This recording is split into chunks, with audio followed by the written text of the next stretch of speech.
E aí, vejam só. Agora a gente tá começando a chegar no dossiê. Mas você fala, pô, a gente vai falar do Sérgio Moro de novo. Eu nem ia falar do Sérgio Moro, se não fosse a Ilona Zabó e a CPI. Mas no dia de ontem, isso aqui eu já ia falar de qualquer forma. A gente só ia falar rapidamente do Sérgio Moro. Duas coisas. Vocês viram que o TCU havia solicitado acesso às mensagens, porque o Bruno Dantas e o Lucas Furtado, ou é Fortunado, tô na dúvida no sobrenome dele, falaram, cara, tá muito estranho essa contratação do Moro pela Álvares e Marçal, porque o Moro é responsável, né, pela situação que a empresa está hoje, a Odebrecht, e agora o Moro tá trabalhando pela empresa que está participando da recuperação judicial da Odebrecht. Isso está parecendo meio que uma compra de informações privilegiadas, o que não pode, e conhecendo o Moro é muito complicado. E aí o STF concedeu ao TCU acesso às mensagens e lá na decisão o Lewandowski, ele afirmou que nada impede que cópia das mensagens não sejam fornecidas a outros órgãos, desde que não estejam cobertos pelo segredo de justiça. Com isso, a Corte deve ter acesso a todos os diálogos da Lava Jato que já foram apresentados pela defesa do ex-presidente Lula ao Supremo. Órgãos. O Bolsonaro, né, não está incluído aí. Eu quero saber que Bolsonaro, que dia Bolsonaro vai ter acesso. Até agora a gente não sabe. Só que tem outro órgão que também quer o acesso às mensagens. E esse órgão é o STJ. O STJ, vocês devem também saber, abriu um inquérito de ofício, assim como o inquérito das fake news, o inquérito dos atos antidemocráticos, nos mesmos moldes do inquérito do STF. Só que para investigar os lavajatistas.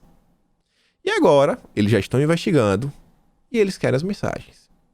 E no passado, já foram divulgadas mensagens onde Moro e seu time estavam colocando uma pressão acima do nível normal contra ministros do STJ. Então, acho que a situação pro Moro está cada dia pior. Está cada dia pior. E aí, pessoal, essa foi a postagem que me bateu um estalo. Eu tava lá, eu até esqueci de colocar aqui. O Renato, que vez ou outra sempre traz aqui em vídeo, ele tinha dado um RT lá no Twitter e falou: olha só, a Ilona tá militando pela CPI que o Tasso tanto quer, do jeito que o Tasso quer. E eu tava nessa, né? Tasso Gereissati, a gente falou tanto Tasso Gereissati esses dias, tá aí articulando uma chapa 2022 junto com Ciro Gomes. Aí eu parei, olhei e falei: peraí. A Ilona tá levantando hashtag, já tá com site feito, só pra levantar, né, um abaixo-assinado. Vamos punir os responsáveis pelo colapso na saúde no Brasil. Botou, né, negócio verde e amarelo, tirou o vermelho, aí tá lá, ó. No mesmo mês que o país bateu 250 mil mortes, blá blá blá, o governo reduz os leitos disponíveis. Foi o governo que fez isso? O governo? Se ela colocasse assim ainda os governos, sabe? Ou então os governantes, eu até entenderia. Não seria tão desonesto da parte dela. Agora, a gente viu que na verdade foram os governadores do estado, porque o governo mandou dinheiro e muito. Tá todo mundo se perguntando, na verdade, onde estão os hospitais de campanha. E ela continuou: se com os leitos que tinham disponíveis já chegamos a este número, como será com as pessoas nos corredores dos hospitais sem tratamento? Ela colocou essa postagem e ela colocou outra. A outra eu vou mostrar pra vocês logo menos. E aí eu comecei a pesquisar. Ir a fundo, e eu fui olhar umas coisas do Tasso. E eu olhei aqui, e olhei outro, e olhei outra. E eu não vou mostrar na ordem como eu achei as coisas. Eu vou sair do fim pro começo. Vai ser meio assim, sem pé nem cabeça. Mas a gente vai sair do fim, porque já que a gente começou a falar de Sérgio Moro, começou a falar das mensagens, a gente sai do fim das coisas que eu achei, até chegar no início, na postagem da Ilona, que foi outra além dessa. Ela fez duas postagens. A segunda é igualzinha, mostrando os grupos e movimentos que estão apoiando isso daí. E tem vários grupos ligados a diversas pessoas bem interessantes. Mas vejam só. Nas pesquisas, porque isso daí é CPI da vacina, pesquisa CPI, é pesquisa do Tasso, achei o Tasso Gereissati, isso, aquilo, outro. E CPI, a das mais famosas de todas, é a do Banestado. Pesquisando na internet diversas coisas, achei um livro e comecei a ler esse livro. E até achei uma coisa que várias pessoas, a gente já comentou isso aqui várias vezes, acho que alguns de vocês sabem, que foi a história do Banestado.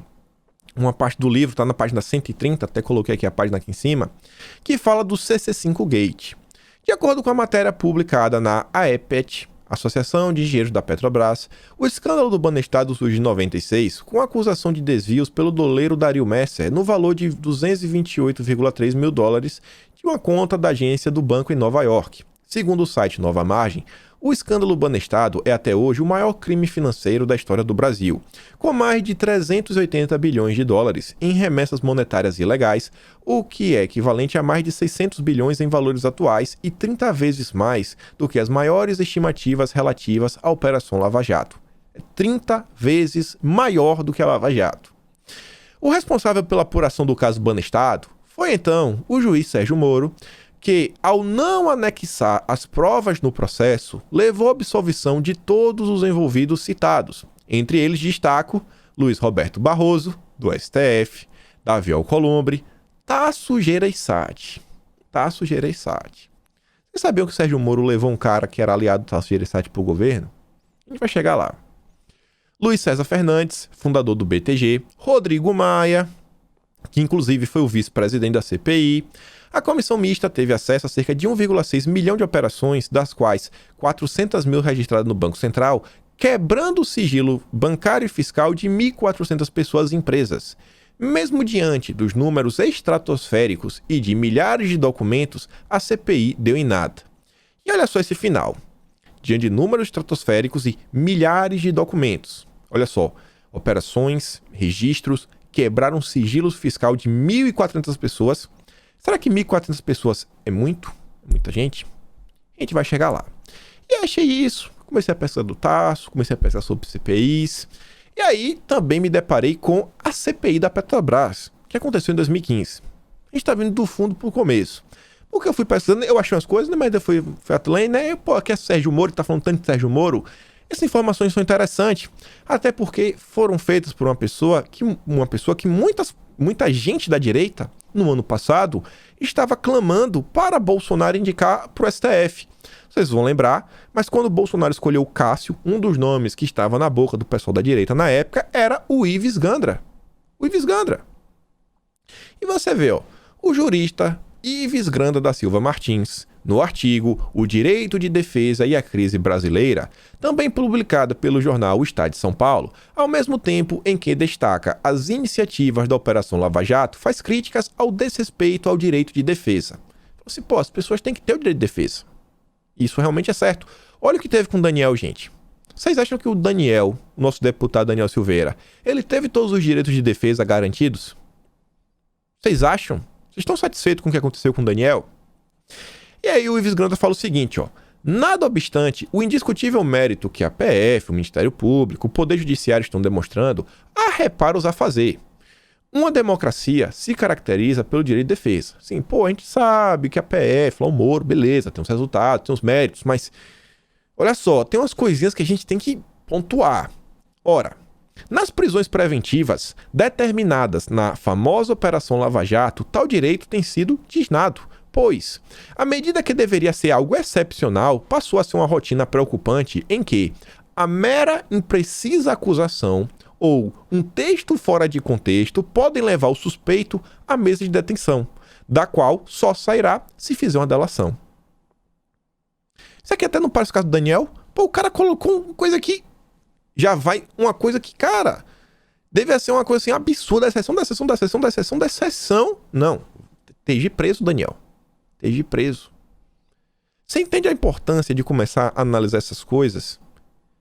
Foi por não olhar isso lá no passado que esse estado policialesco começa a crescer, agigantar, e coisas absurdas como o que teve com o Daniel acontecem. E o Ives Gandra continua.